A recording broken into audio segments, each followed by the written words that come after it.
بابوں کی محبت میں گرفتار تھا کب سے، احادیث پڑھی میں نے جو قرآن پہ کیا غور، یہ راز کھلا مجھ پہ بہت جستجو کے بعد، بابوں کا خدا اور کتابوں کا خدا اور۔ اتخذوا احبارہم ورہبانہم اربابا من دون اللہ، یہود و نصارہ نے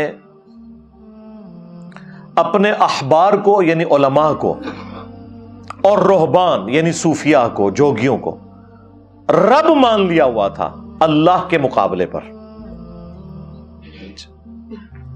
اب یہ جو ایٹیچیوڈ ہے اس کی ایکسپلینیشن خود نبی صلی اللہ علیہ وآلہ وسلم نے کی۔ عدی ابن حاتم جو مشہور فیاض عرب کے تھے، حاتم تائی، وہ کرسچن تھے اور ظاہر اہل فطرت میں وہ، ان کا بیٹا جو ہے وہ مسلمان ہوا، صحابی عدی ابن حاتم۔ وہ کہتے ہیں کہ میرے گلے میں سلیب لٹکی ہوئی تھی، اسی حالت میں نے اسلام قبول کیا، اور میں نے رسول اللہ صلی اللہ علیہ وآلہ وسلم سے عرض کی کہ اے اللہ کے رسول صلی اللہ علیہ وآلہ وسلم، قرآن میں ایک آیت ایسی ہے جو مجھے کھٹکتی ہے، اور وہ آیت یہ ہے کہ یہود و نصارہ نے اپنے علماء کو اور اپنے صوفیوں بزرگوں کو رب مان لیا تھا اللہ کے مقابلے پر، تو یا رسول اللہ ہم تو اپنے علماء اور بزرگوں کی پرستش تو نہیں کرتے تھے، تو قرآن میں ہمیں اس اعتبار سے کیوں کہا گیا؟ تو جواب ذرا سنیں، نبی صلی اللہ علیہ وآلہ وسلم نے فرمایا، یہ حدیث جامعہ ترمذی کے اندر موجود ہے، اور سلسلہ احادیث صحیحہ میں شیخ البانی لے کر آئے اس حدیث کو۔ آپ صلی اللہ علیہ وآلہ وسلم نے فرمایا کہ اے عدی ابن حاتم، کیا جب تمہارے علماء اور یہ رہبان تمہیں کوئی بات بتاتے تھے تو تم بغیر دلیل کے، یعنی بغیر یہ دیکھے ہوئے کہ اللہ تعالیٰ کی وحی میں کیا ہے، ان کی حلال کردہ چیزوں کو حلال اور حرام کردہ چیزوں کو حرام نہیں مان لیتے تھے؟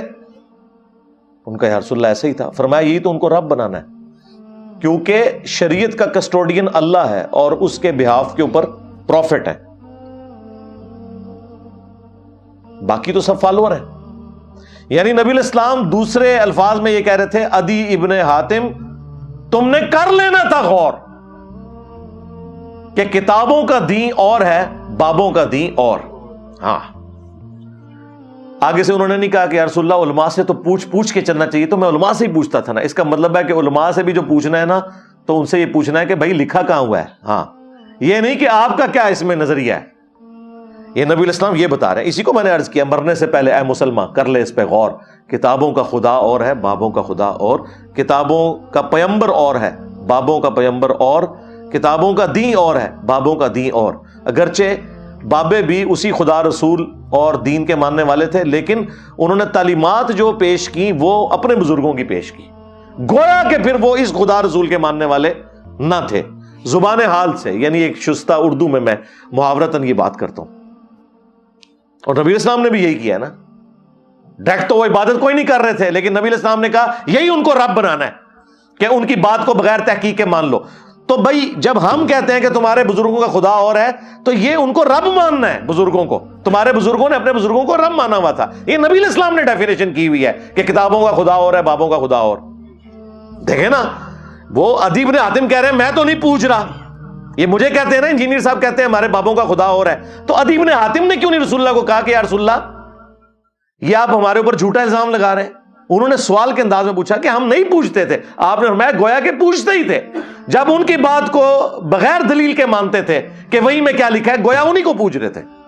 ثابت ہو گیا نا جی؟ ہاں، اور نبی الاسلام کی یہ تربیت اللہ نے کی ہے قرآن میں، ایتونی بکتاب من قبل ھذا او اثارۃ من علم ان کنتم صادقین۔ اے نبی ان سے فرماؤ کہ اگر تم نے کوئی دلیل پہ مجھ سے بات کرنی ہے، قرآن کو نہیں مانتے، تو ایتونی بکتاب من قبل ھذا، اس کتاب سے پہلے کوئی اور کتابیں ہیں نا وہ لے آؤ میرے پاس، او اثارۃ من علم، یا علم کے آثار، کوئی انبیاء کی وحی، کوئی انبیاء کی سنت، احادیث چلتی آ رہی ہوں وہ لے آؤ۔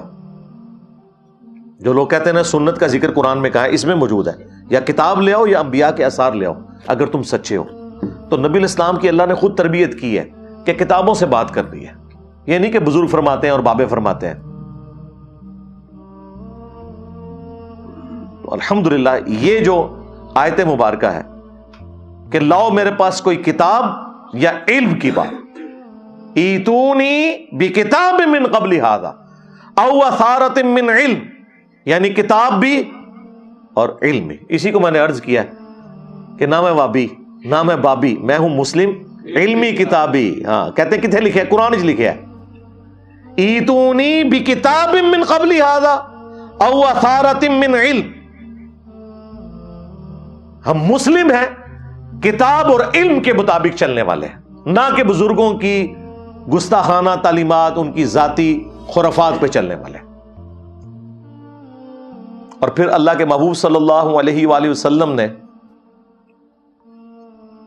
اپنی امت کو یہی چیز ٹرانسفر کی ہے. المستدرک للحاکم میں حدیث موجود ہے. اپنے بعد دو چیزیں چھوڑ کے جا رہا ہوں جنہیں مضبوطی سے پکڑ لو گے کبھی گمراہ نہیں ہوگے. ایک اللہ کی کتاب ہے اور دوسری اس کے رسول کی سنت صلی اللہ علیہ وآلہ وسلم. اور صحیح مسلم میں اوپر تلے 4 احادیث ہیں، اس میں قرآن اور اہل البیت کا ذکر ہے. 2 بھاری چیزیں چھوڑ کے جا رہا ہوں. پہلی چیز اللہ کی کتاب ہے، اس میں ہدایت ہے، اس میں نور ہے. تم اللہ کی کتاب کو پکڑو، اپنا تعلق اس کتاب کے ساتھ مضبوط کرو. اللہ کی کتاب اللہ کی رسی ہے، جو اسے پکڑے گا ہدایت پر ہوگا، جو چھوڑ دے گا گمراہ ہو جائے گا. وَاعْتَصِمُوا بِحَبْلِ اللَّهِ جَمِيعًا وَلَا تَفَرَّقُوا، تم سب کے سب مل کر اللہ کی رسی کو مضبوطی سے تھام لو اور فرقوں میں مت بٹو. تو نبی علیہ السلام نے اس آیت کی تشریح خود کر دی کہ اللہ کی رسی کیا ہے؟ قرآن. اور دوسری بھاری چیز میرے اہل البیت ہیں، میں اپنے اہل البیت کے معاملے میں تمہیں اللہ کا خوف دلاتا ہوں. اور یہ جملہ آپ نے 3 دفعہ ریپیٹ کیا کہ میں اپنے اہل البیت کے معاملے میں تمہیں اللہ کا خوف دلاتا ہوں. مراد یہ کہ میرے بعد ان کے ساتھ حسن سلوک کرنا. امت بالکل الٹ چلی، نہ قرآن کو پکڑا اور نہ اہل البیت کو زندہ چھوڑا، بالکل الٹ چلی. سورۃ النساء میں ایک بڑی زبردست آیت مبارکہ ہے 59 نمبر. یا ایھا الذین آمنوا اطیعوا اللہ واطیعوا الرسول، اے اہل ایمان اطاعت کرو اللہ کی اور اطاعت کرو اس کے رسول کی. وَأُولِي الْأَمْرِ مِنْكُمْ، اور اپنے حکمران کی بھی. لیکن حکمران کے ساتھ اطاعت کا لفظ نہیں آیا. یہ فرق کیوں اللہ نے کیا؟ تاکہ یہ پتہ چل جائے کہ ایبسولوٹ اطاعت اللہ اور اس کے رسول کی ہے، حکمران کی ریلیٹو ہے. اطاعت کا لفظ اللہ کے ساتھ بھی ہے، رسول کے ساتھ بھی، اطیعوا اللہ واطیعوا الرسول. لیکن پھر تیسری دفعہ اطیع کا لفظ نہیں آیا. ویسے تو دوسری دفعہ بھی ضرورت نہیں تھی. اللہ کی اطاعت رسول کی اطاعت تو ایک ہے، من یطع الرسول فقد اطاع اللہ، جس نے رسول کی اطاعت کی اس نے اللہ کی اطاعت کی. لیکن اللہ تعالیٰ نے فرق واضح کرنا تھا کہ 2 ہستیاں ہیں جن کی ایبسولوٹ اطاعت ہوگی اللہ اور اس کے رسول کی. وَأُولِي الْأَمْرِ مِنْكُمْ، لیکن جو تم میں حکمران ہے اس کی بھی اطاعت ہوگی، خلیفہ وقت کی. اور اسی سے انہوں نے ڈیڈکٹ کرتے ہوئے نا اماموں کی تقلید بھی ثابت کی ہے. وہ کہتے ہیں اولو الامر میں صرف خلیفہ وقت نہیں داخل، ہمارے بڑے بڑے جو مجتہد حضرات ہیں، بزرگان دین ہیں، وہ بھی شامل ہیں. چلے ٹھیک ہے، کوئی مسئلہ نہیں، کر لو، تکے نہ لپا لو وچ، کوئی مسئلہ نہیں. اگے بڑھ. فَإِن تَنَازَعْتُمْ فِي شَيْءٍ، اگر تمہارا تنازع ہو جائے نا بزرگان دین کے ساتھ، خلیفہ وقت کے ساتھ، ظاہر تنازع اللہ رسول سے تو نہیں ہو سکتا، وہ تو کافر ہو گیا.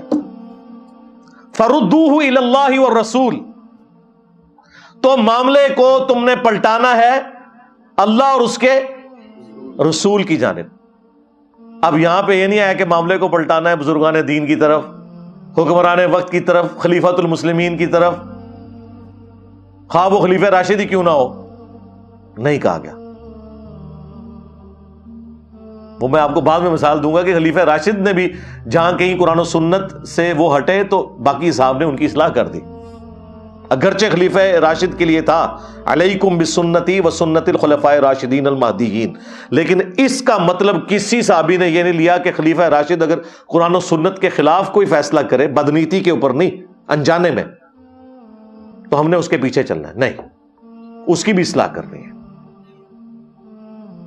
فَإِن تَنَازَعْتُمْ فِي شَيْءٍ، اگر تنازع ہو جائے تمہارا کسی معاملے میں تو معاملے کو پلٹانا ہے اللہ اور اس کے رسول کی طرف.